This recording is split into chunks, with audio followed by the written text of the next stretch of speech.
I know it's that time of year where many teachers just got done teaching and it's the last thing they want to think about. I'm never coming back here! But for those of you that are close to or have just landed that first job, I wanted to make sure to make a video for you of 5 things that I wish someone had told me when I started teaching before I started teaching. So here we go.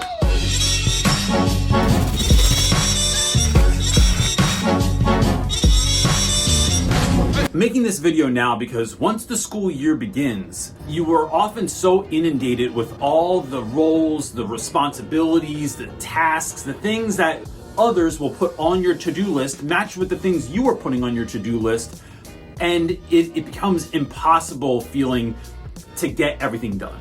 And so that would bring me to my first tip. There are folks that are going to tell you to enjoy your summer, to take the time off, to relax. And some of you, that's a good idea. Like, you're feeling that inside. You feel that instinct to take a break. I don't even want to think about this. But for those of you that are already excited, that can't wait to get started, that want to get moving, take advantage of that energy. Start thinking about what your classroom's going to look like, getting your materials in order, buying back to school stuff if you want to, but make sure you're doing that now if that's what you're feeling excited about, because it's only going to fuel the fire. Number 2, have a very clear understanding of your curriculum. My first year teaching in Camden, New Jersey, I was given a curriculum that looks like it was Xeroxed 74 times, then it was copied a bunch of times, maybe in the dark, with a bulb that was half out. It was so smudgy, I couldn't even read half the stuff that was on there. I went to the curriculum director and asked about this, and they were like, it's the only copy we got. You kind of do what you want, though. Now, that's too much autonomy for a first year teacher sometimes. It certainly was for me. So having a clear understanding of what it is you're teaching, what you are required to deliver on with students, and making sure that any of the supplies that are mentioned in the curriculum, especially in that first semester or first quarter, that you have all the things you need. Are the copies of the books there? Are the textbooks where they're supposed to be? Are the textbooks falling apart? Does it mention a textbook that y'all don't even use anymore? Making sure that those programs and all of those resources are there and that you have a clear understanding of what is required of you, at least in the very first part of the year. You could try to plan out the whole year, but I suggest, and this is maybe another video for another time, looking at what is just required of you in the beginning and making sure you understand that. And to that end, making sure that you are connected with your department head and whoever your curriculum developer or the head of the curriculum department is, so that you have that connection before you even need it. 3, I'm gonna tell you this. If you can do it, if you know what you need already, make your copies now, or at least as early as you can, because everyone else is going to come back on the first day. And the end of that first day, they're all going to head to the office and start making copies. Or if you have a school where you have to submit your copies or request them and then someone else does them for you, that's going to be a problem too, because then they're backlogged and then you end up having to spend your own money at Staples or something. I'm not paying for that. That's not my responsibility. So going to school now and making your copies is the best way to kind of get ahead of that if you can. Number 4, make friends with the right people. You need to know earlier than later who is going to help make your year easier, better, is going to be able to help you out with stuff.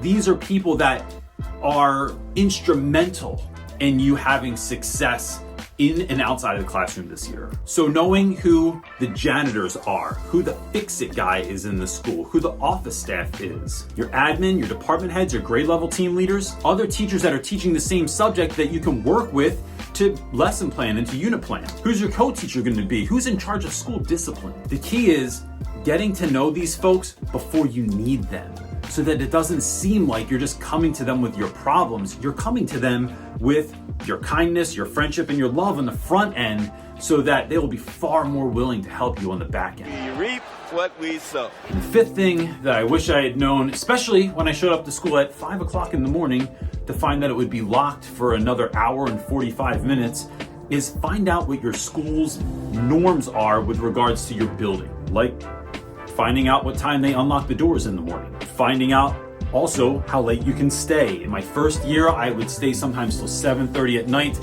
and on more than one occasion, I was locked in the building because they didn't make an announcement, and then I had to call someone because the alarm went off and the cops showed up, and that's a whole other story. Do you get keys to the building? Do you get keys to your classroom? Can you come in on the weekends? Where are the copiers? What is the protocol for making copies? Do you get money to put towards supplies in your classroom, or are you given supplies? And if so, how do you go about getting those supplies? It's these little decisions that are going to wreak havoc on your year that if you find out the answers now, it's just a whole lot easier. And to that end, I have an offer for you. If you shoot us an email at... Wait. Do not email me. I want to make this even easier for you. Just click the link in the description below and we will send you the new teacher summer to-do list free to your inbox. That's all I wanted to say. Action. We'd love to send you a whole list of stuff that I just wish someone had told me. This is the list I wish I had received when I started teaching. And look, if you're new to the channel, there's all kinds of other videos with regards to what I do on my first day of school, what I do on my second day of school, how I get my students to write themselves letters in the beginning of the year, school discipline, how to have fun in the classroom, all kinds of other stuff on the channel. You can just search it on there. And if you're not a part of our Facebook group, Real Rap with Reynolds Teacher Talk is the best teacher group on Facebook. I have proof to back that up. So you can go right over there and we'll let you in. And if you need anything else, please reach us at realrapwithreynolds.com. That's it, gang. Peace.